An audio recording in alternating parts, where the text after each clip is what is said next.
Okay. About this time yesterday afternoon, we were questioning the passing of time, do you remember? And we were talking about porridge, and we were talking with Christopher Biggins about it can't possibly be 40 years. Do you remember that conversation? Yeah. Well, look, here's another example of how I think somebody's folded time and not told anybody. Do you remember hits such as Under the Moon of Love, Hey Rock and Roll, Three Steps to Heaven? These were all big hits for Showaddywaddy, a band that came to our attentions, first of all, back in 1974. Well, they're playing at the Whole New Theatre on the 30th of May, and I've been talking to Romeo Challenger. He's the band's drummer, and do you know he's been there since day one. Well, you know, to me, I really don't know. I mean, to me, it's so just like yesterday. Everything we've done is just. No, I think it's what for us is that we've just not had any time to sit down and sort of take stock or whatever, because we've always been so busy. It's just one tour, recording studio, one tour, so on. I mean, we've had time off, but not long enough to sort of, to sit back and reflect.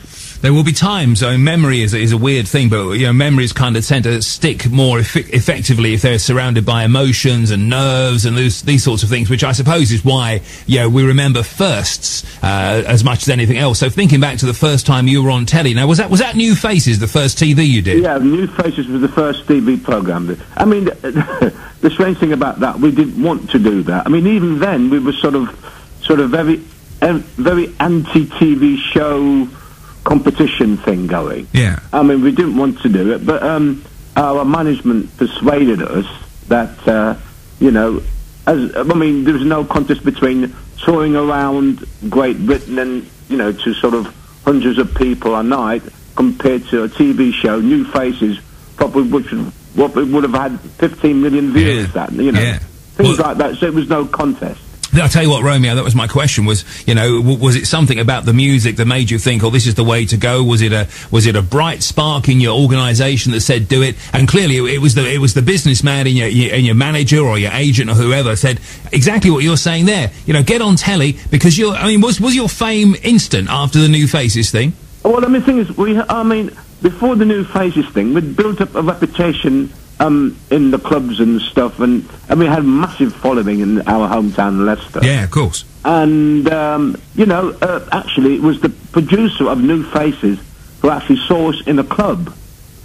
And he contacted our management at the time. Yeah. And said, we'd really like this band to appear on our TV show. And, of course, we knocked it back immediately, because we want not, we didn't want to know, that type of band. But and the other thing is, though, it was just the right time, because remember, at that time they had all the greats of rock and roll were there. The Who, Zeppelin, Genesis. Yeah.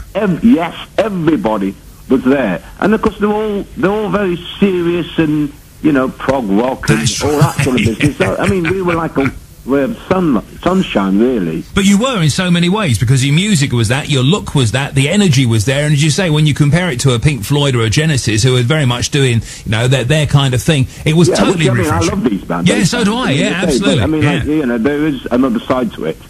I was reading with interest about this big pull together you did for the sort of anniversary CDs last year, a big pull together of hits and rarities and bits and pieces. I wonder, did you get involved with pulling that whole thing together, and what did you discover in the archives that you'd forgotten about? Well, no, actually, I hadn't forgotten. There was one or two songs I'd forgotten about. One particular one was Mona Lisa. Oh yeah, and we did two versions of it, but I'd completely forgotten.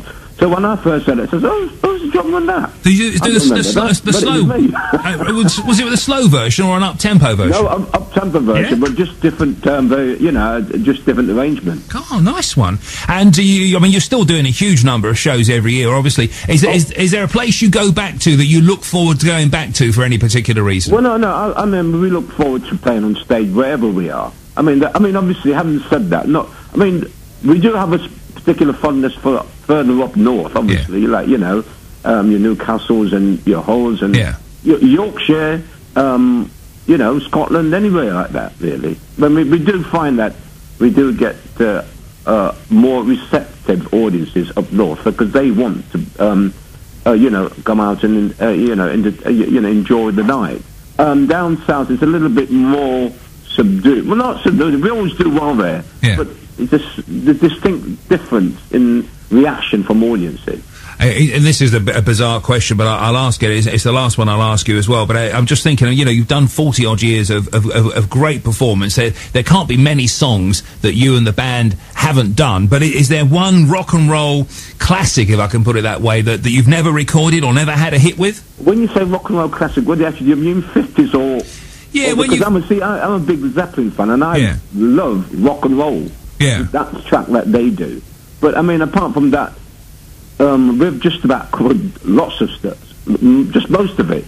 Yeah. I mean, I suppose we've never done Why Do Fools Fall in Love, Funky Lemon and Tea. Yeah.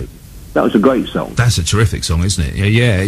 And they were like the sort of early version of the Jackson 5.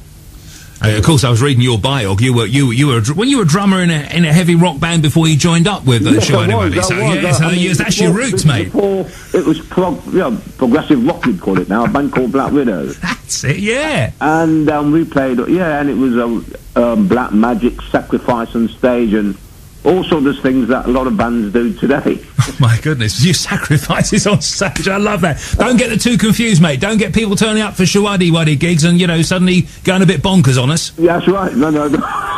That's many years ago now, anyway.